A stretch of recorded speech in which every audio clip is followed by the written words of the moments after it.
friends. I am here in my backyard on this beautiful day, and I'm noticing that it looks a lot different out here than in the forest we're going to read about today. Do you have any guesses what kind of forest we'll read about? I wore my special shirt just for the occasion. Very colorful, lots of plants, lots of animals that don't live in my woods. Like that big snake. I wouldn't want one of these in my yard, would you? Some really interesting and colorful birds. Any guesses? And lastly, some plants that I wish grew in my yard. So interesting and colorful. But we don't have them here. Can you guess what kind of forest it is? It's a rainforest. We're going to read a book about the rainforest today, and I have a friend here to help me named Jordan. Say hi, Jordan. Hi, everyone. Okay, are you ready to read about the rainforest? This book is called The Great Kapok Tree, A Tale of the Amazon Rainforest by Lynn Sherry. And this book starts out in a way that a lot of grown-up books start out. Thank you, Jordan, for your help. With a foreword. So if the foreword is kind of a note to the audience from the author to tell them why they wrote the story.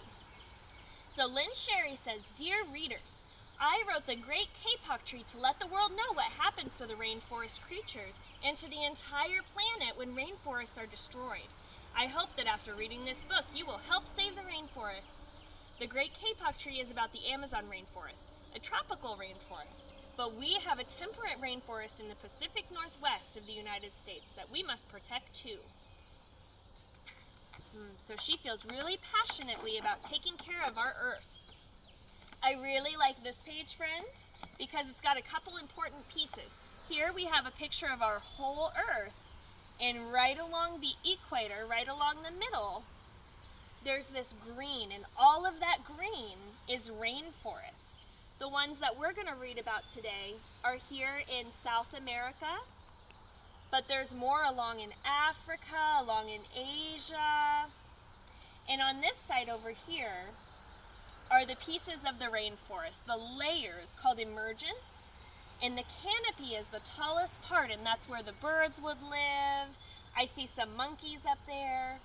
There's a middle layer and a shrub layer where some of the smaller animals live. I see lots of insects there. And then the herb layer, where I see lots of the animals with 4 legs. Oh, look at that beautiful butterfly, a morpho butterfly. Okay. So Jordan, for this part of the story, I want you to close your eyes and imagine. She paints a really vivid picture. You guys at home, close your eyes and imagine this, okay? Ready? Okay. In the Amazon rainforest, it is always hot, and in the heat, everything grows and grows and grows. The tops of the trees in the rainforest are called the canopy. The canopy is a sunny place that touches the sky. The animals that live there like lots of light. Colorful parrots fly from tree to tree. Wow! Monkeys leap from branch to branch. The bottom of the rainforest is called the understory. The animals that live in the understory like darkness. There, silent snakes curl around hanging vines. Graceful jaguars watch and wait. Kapok Tree shoots through the forest and emerges at the top of the canopy. This is the story of a community of animals that live in such a tree in the rainforest. She paints a beautiful picture of this forest. I'm excited to read more about it.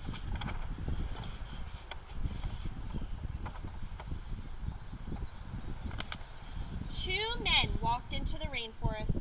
Moments before, the forest had been alive with sounds of squawking birds and howling monkeys. Now all was quiet as the creatures watched the two men and wondered why they had come. The larger man stopped and pointed to a great kapok tree. Then he left. Wow, look at how tall that tree is compared to the man.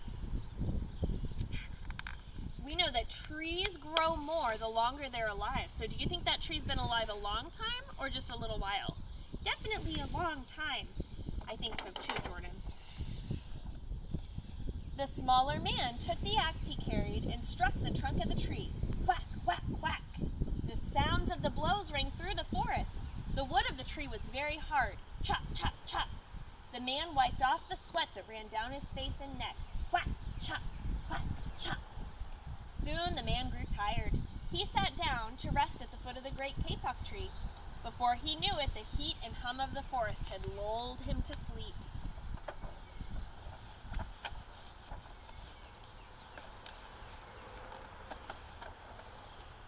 A boa constrictor lived in the kapok tree. He slithered down its trunk to where the man was sleeping. He looked at the gash that the axe had made in the tree. Then the huge snake slid very close to the man and hissed in his ear, "Senor, this tree is a tree of miracles. It's my home where generations of my ancestors have lived. Do not chop it down." So Jordan, you were right. This is a place where a lot of animals have lived, and they've had it for a long time. A bee buzzed in the sleeping man's ear. "Senor, my hive is in this kapok tree, and I fly from tree to tree and flower to flower collecting pollen. In this way, I pollinate the trees and flowers throughout the rainforest. You see, all living things depend on one another." That's a good point. So if they didn't have those insects to go from plant to plant, nothing would grow. You know, we depend on a lot of our food from pollination. A troop of monkeys scampered down from the canopy of the kapok tree. They chattered to the sleeping man. "Senor, I have seen the ways of man. You've chopped down one tree, then come back for another and another. The roots of these giant trees will wither and die, and there will be nothing left to hold them in place. When the heavy rains come, the soil will be washed away, and the forest will become a desert." Oh, that sounds dreadful. Imagine all of this green and all of these beautiful plants all gone. A toucan, a macaw, and a cock of the rock flew from the canopy. "Senor," squawked the toucan, "you must not cut down this tree. We have flown over the rainforest and see what happens once you begin to chop down trees. Many people settle on the land. They set fires to clear the underbrush, and soon the forest disappears. Where once there was life and beauty, only black and smoldering ruins remain." That's so sad. I know, it is really sad, Jordan. Why would anyone cut down trees like that? Well, a lot of times the trees get used for building or for different materials, and sometimes they cut down areas so that they can build houses or they can build up cities. But to build houses, they have to cut down the animals' houses? Let's find out. I wonder if he's going to think about how the animals feel here. Let's find out what happens in the story, Jordan. A bright and small tree frog crawled along the edge of the leaf. In a squeaky voice, he piped in the man's ear, "Senor, a ruined rainforest means ruined lives. You will leave many of us homeless if you chop down the great kapok tree." Oh no. Jordan, it's okay. I have a feeling that this man is going to change how he feels. I think he's going to put himself in the animal's shoes and think about what he would feel like if that was him. Do you remember what that word is called? Do you remember what that word is called? When you think about how someone else is going to feel? A jaguar had been sleeping along the branches in the middle of the tree. Because his spotted coat blended into the dappled light and shadows of the understory, no one had noticed him. Now he leapt down and padded silently over to the sleeping man. Jordan, do you remember what that's called? An animal that blends in? Camouflage! You're right! That's how the jaguar protects itself. He growled in his ear, "Senor, the kapok tree is home to many birds and animals. If you cut it down, where will I find my dinner?" That's a valid point, Mr. Jaguar. If all those animals don't have a home, then you don't have a dinner. 4 tree porcupines swung down from the branch to branch and whispered to the man, "Senor, do you know what we animals and humans need in order to live? Oxygen. That's our air. And senor, do you know what trees produce? Oxygen. If you cut down the forest, you will destroy that which gives us all life." Oh, that is an excellent point from these creatures that I have never seen before. Have you guys ever heard of a tree porcupine? Interesting. Several anteaters climbed down the kapok tree with their young clinging to their backs. The unstriped anteater said to the sleeping man, "Senor, you are chopping down this tree with no thought for the future, and surely you know what happens tomorrow depends on what you do today. The big man tells you to chop down a beautiful tree. He does not think of his own children, who must live in a world without trees." Oh, that's a good point. You have to think about the future. You have to think about what's going to happen later if you cut down all the trees today. A three-toed sloth had begun climbing down from the canopy when the men first appeared. Only now did she reach the ground. Plodding ever so slowly to the sleeping man, she spoke in her deep and lazy voice, "Because sloths move slow." You're right. So I'm going to put on a really slow voice for the sloth. "Senor, how much is beauty worth? Can you live without it? If you destroy the beauty of the rainforest, on what would you feast your eyes?" That's a really good point. Look at all these beautiful flowers. Imagine them all gone.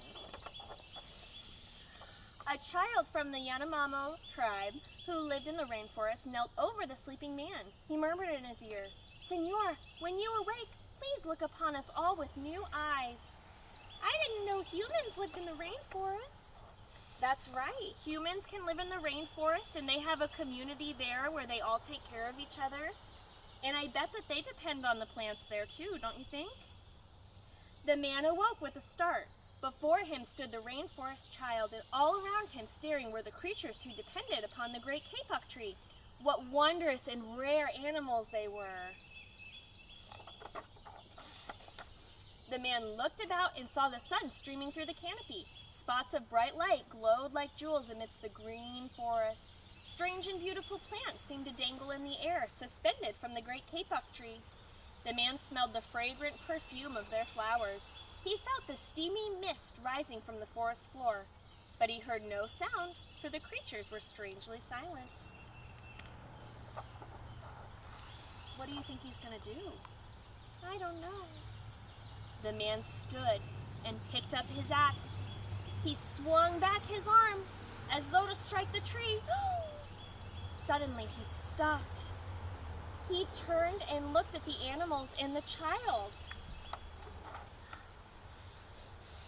He hesitated. Then he dropped the axe and walked out of the forest. Yay! Oh, I'm so glad he had a change of heart.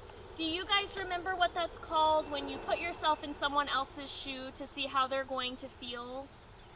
That's empathy. He practiced empathy for the animals and for the child that lived in the forest. Thank you guys for reading that story with me, and thank you, Jordan, for joining us. Say bye!